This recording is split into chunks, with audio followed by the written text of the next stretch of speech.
kita akan pergi visit satu tempat yang special, Shikin Shelter.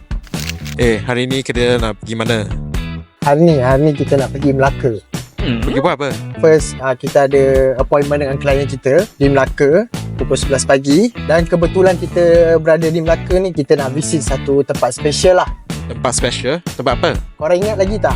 Ada satu akak ni yang bernama Shikin yang baru-baru ni berlaku kemalangan ketika nak pergi Expo hari tu. So hari ni kita akan visit ke shelter dia lah untuk tengok keadaan dia macam mana. Dan kalau kita dah sampai, kita akan tunjuk tempat dia.